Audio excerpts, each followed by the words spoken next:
What's up guys? Welcome back to my channel. Today I'm going to be doing a 5 best, 5 worst, talking all about new makeup releases. I like to do these every once in a while, just kind of rounding up some of the new makeup products that have been released over the last, I don't know, month or two, whatever I would consider to be new.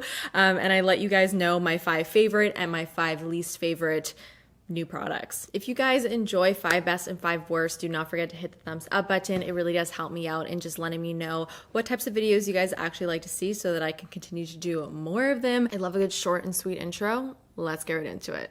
I always like to start off my 5 best and 5 worst on a positive note. So let's talk about some of my favorites. And the first thing that I want to talk about is not a makeup product, but it is makeup brushes. So these guys are the Spectrum X Katie Jane Hughes brushes. If you guys did not know, Katie Jane Hughes is an incredibly talented makeup artist. You can find her on Instagram, and she's been talking about this brush collection for quite some time, and I knew that when this was going to be released, it was going to be amazing because her artistry skills are just so good, and I feel like she knows what a makeup artist wants because she is a makeup artist. And so I knew that the brushes that she was going to create were going to be incredible, and I was not wrong. These are so good. So the brush collection itself comes in this little brush holder, and inside obviously you have all of the beautiful brushes. First of all, let's talk about aesthetically what these look like because they are just so beautiful. I don't have any brushes that look quite like this, and I'm so happy to see some brushes that are not just a black handle. I love the moss green color. This is like one of my current favorite colors right now. And it's so funny because when I first saw these, I was like, these kind of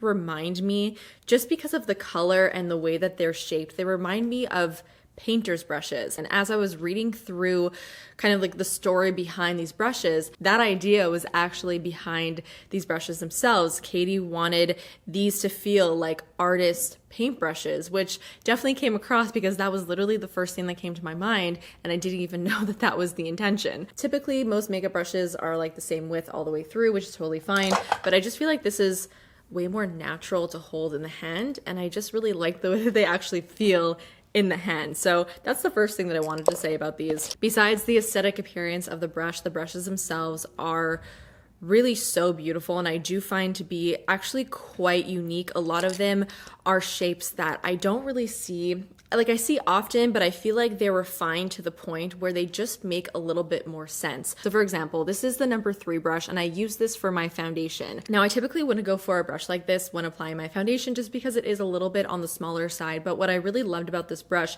was how airbrush it made my foundation look. And if you look closely at the bristles, you may notice that they get a little bit more sparse towards like the top of the brush, and it kind of is reminiscent of a duo fiber brush. And I personally don't love duo fiber brushes. I find that it kind of gives the foundation a little bit of a like a streaky appearance. But what I do like about duo fiber brushes is I always find that it creates a really lightweight application, and this is like a hybrid between a typical light medium density brush and a dual fiber brush. So it gives you that airbrush look, but because there's some density to the brush, it doesn't make it look streaky, and it also keeps the coverage there. And these brushes are so soft, and they apply the makeup to the skin so beautifully and so seamlessly. They're really just perfect. Like I don't have any other brush in my collection that feels this like dreamy and soft and like luxurious. All that to say, these are going to be my new go-to brushes. Like I don't even want to look at the other brushes that I have in my collection right now. I want like 6 set of these, and it's all I ever want to use going forward. They're just so good. So the next product that I want to talk about is a powder that really blew me out of the water. It is the new Kosas Cloud Set face powder, which looks like this. I don't like powder. I think it's really clear. I say it all the time. As somebody with dry skin, powder and me, we don't usually get along. I'm very, very, very picky. So when I say that I like a powder, it's not me saying it just like, yeah, like this powder.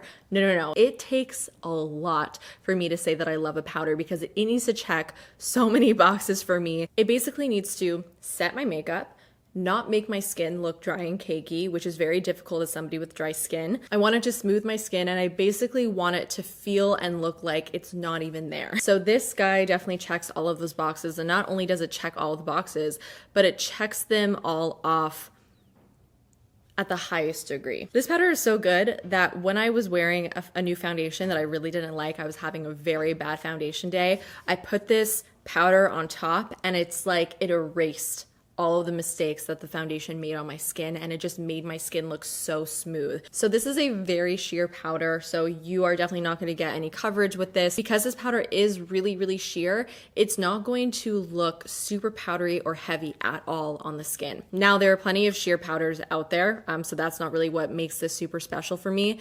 What makes it special is the fact that it's combined with its smoothing properties. This is a very, very, very smooth powder. When you touch it, it feels very buttery and soft, and it smooths the skin. Like, it's almost as if you're applying a filter on your face. And typically I only get that type of effect with heavier powders because I find that they just blur a little bit better, and I've never really experienced that with a sheer formula. So it's just really exciting for me that I can get that really smooth effect with something that looks so lightweight. Something else that I wanted to mention, if you are somebody who likes to keep a glow on the face but you still want to set your face with powder, this does not get rid of the glow. It keeps your skin looking really nice and fresh and dewy if that's what you want. So the next product is from the brand Merit, which is a brand new brand on Sephora. I feel like they launched fairly recently. They have a couple different products: a foundation, a highlighter, a lip gloss, a brow gel, a mascara, and I think that's it. I am actually wearing the foundation on my skin right now.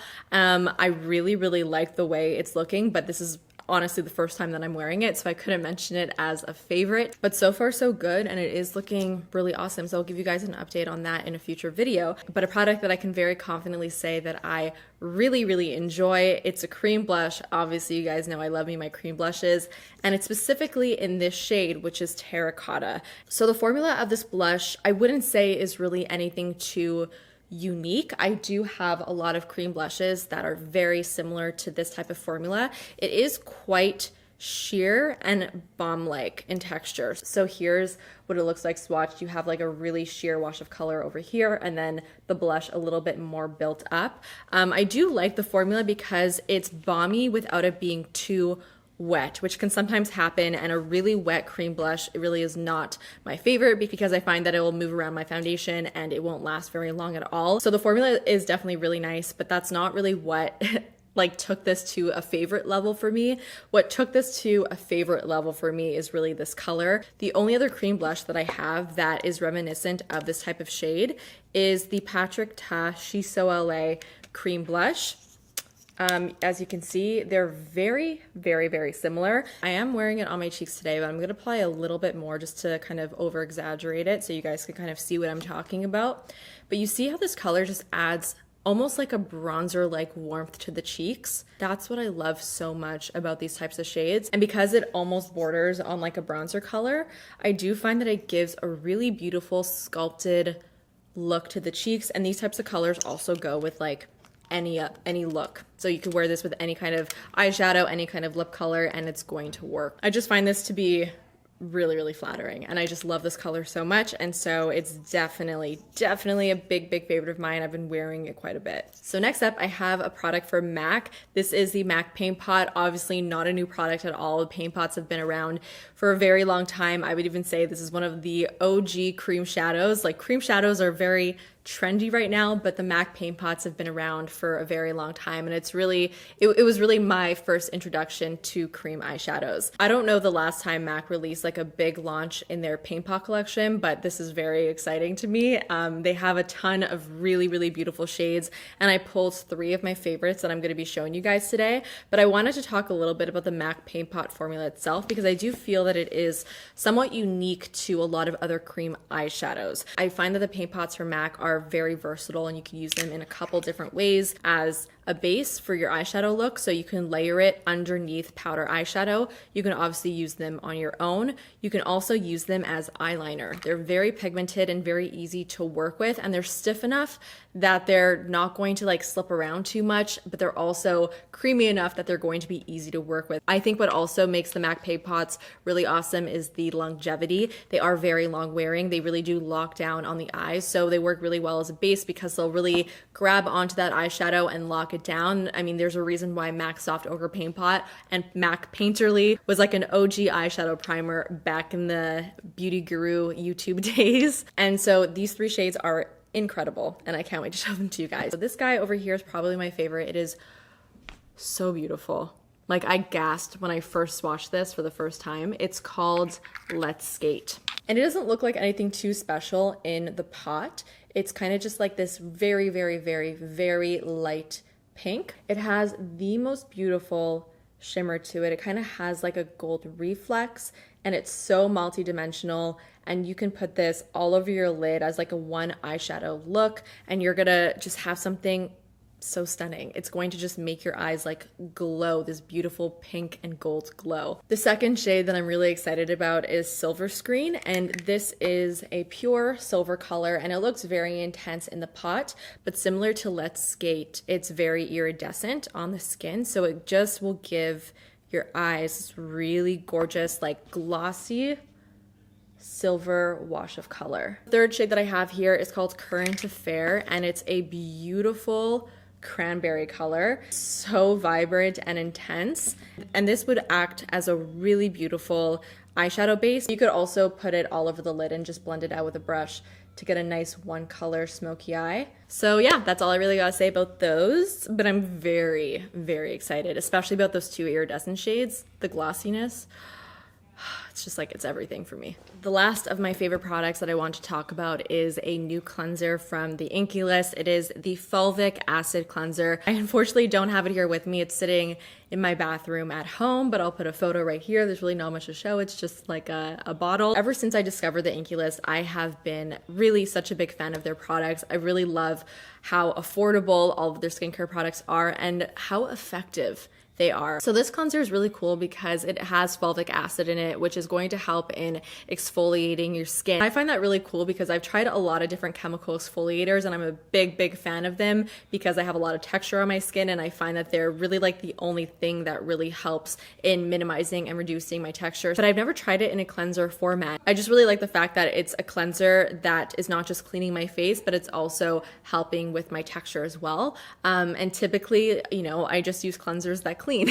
And so it's nice to have this 2-in-1 aspect to it. So it's been really great and it's been my go-to for my morning time skincare routine. All right, guys, that is it for all of my favorite products. So now let's talk about my least favorite. Now, obviously this is a 5 best and 5 worst, and typically I would talk about 5 of my least favorite products, but I was racking my brain and I could not find a 5th product to talk about. And the last thing that I want to do is just to talk about a product, just to talk about it. So needless to say, I have 4, but let's get into it. Starting off first with a highlighter from Pat McGrath. This is the Divine Rose Skin Fetish Ultra Glow Highlighter. So I've said this a million times and I'm sure you're sick of hearing of it, but I am just not a fan of highlighters that are too metallic or that accentuate texture because they're too metallic. And I found that this highlighter was far too metallic to use on the tops of the cheekbones. I think that this would be a beautiful eyeshadow, but on the cheekbones, it really just does not work for me. I almost feel like this is a duochrome because it has a very intense shift between a pink and kind of like a rose gold color. And it's very, very reflective. It's very intense. Like, this really is not a shy highlighter at all. And listen, I know that not every highlighter needs to be natural looking, and that's fine.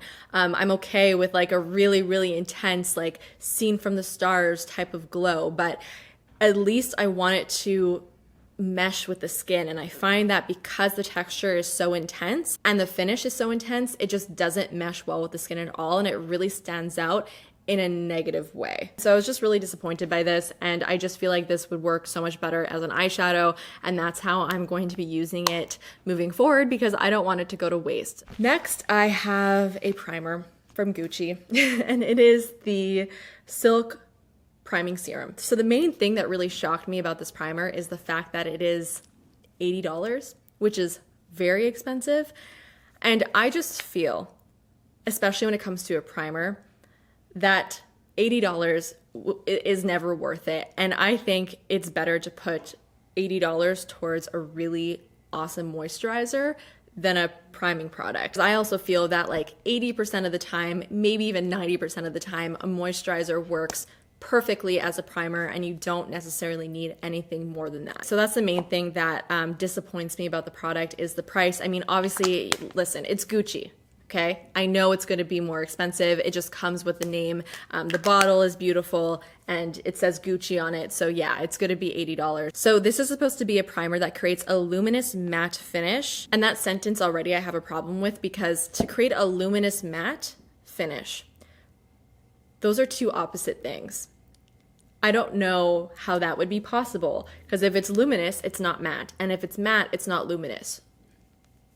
So what are you trying to do here? It's also supposed to visibly even tone and plump the skin while creating a soft glow effect. So the product does give kind of this nice silky finish to the skin, but it pills like crazy. And it made every foundation that I put on top of it just not work. These types of like smoothing formulas I find are just so finicky. I don't find they actually do much for the skin. Like I don't find that these formulas ever really actually smooth out the texture or appearance of my skin. It just kind of adds this smooth texture on it instead. And then they often just pill. And I also don't like the fact that it's so heavily fragranced, which I know it would be an issue for a lot of people who are very sensitive to fragrances. And so couple all those things together, I just don't think this is worth it. I'm just not a fan. Next, I actually have another product from Merit. Kind of funny because obviously I had a product from Merit in my favorites and I have one in my least favorites as well. So this is the highlighter. It's a highlighting balm in the shade Bounce. This, I would say, is the complete opposite of the Pat McGrath highlighter, but almost so much to an extreme that it just doesn't even work anymore. So this is what the highlighter looks like. I actually find it to be quite reminiscent of the Glossier cream highlighter. And my problem with this product is that it is so sheer that it kind of does nothing to the skin. I just said this before, I'm all for a natural glossy looking highlighter. In fact, that's what I prefer. But if I'm gonna be putting on a highlighter, I want it to like do something. I wanna look glowy. And I find that this is so sheer and so soft that it kind of just does nothing to the skin at all. I am wearing it on the tops of my cheekbones today because I wanted to show you guys what it looked like. And I find that I just, you know, nothing's really happening on my cheekbone area. And again, if I'm putting in that extra step to wear a highlighter, I want to look glossy. This just kind of gives me, you know, she's hydrated, but is she hydrated enough? So it's not like a bad product. I just feel like this is so minimal and so soft that it just isn't quite there for me. So last product that I have here to talk about, I'm surprised that I'm mentioning it in my least favorites, and I'm kind of sad that I am because so far Rare Beauty was really like A's across the board, 10s across the board, I should say. Like every single product that I was trying from them, I was like, wow, A++, 10 on 10, 12 on 10, incredible. But this is the first product that really just significantly underwhelmed me. So this is the lip gloss balm. It is in the shade Apricot or Apricot, depending on how you want to say it. The reason why I'm including this as one of my least favorites is really not because this is a bad product at all. I just feel like it really, really, really underwhelmed me. Now, I will always give credit where credit is due, and the texture of the gloss is gorgeous. It's a very buttery formula and feels great on the lips, but that's kind of where my excitement ends. It's such a sheer color, so it doesn't really show up that much on the lips. The glossiness is pretty minimal. It's not like a super glossy, juicy type of formula, and it kind of just makes me go, meh. When I talk about my least favorites, it's not always like, I hate this product, it's horrible, It's more so like, I think you should maybe skip on this product just because it doesn't blow me out of the water, and there are other products out there that kind of are like this, but just do it better. Like for example, I would say the Tower 28 Milky glosses are very similar to this texture. Like they feel very similar to this really buttery, nice, pleasant texture on the lips, but there is a little bit more pigment, and it also gives your lips like an amazing glossy finish. I'm gonna show you guys what this looks like just so you can see what I'm talking about. So there it is. It gives pretty much no color to the lips. There's not a ton of gloss.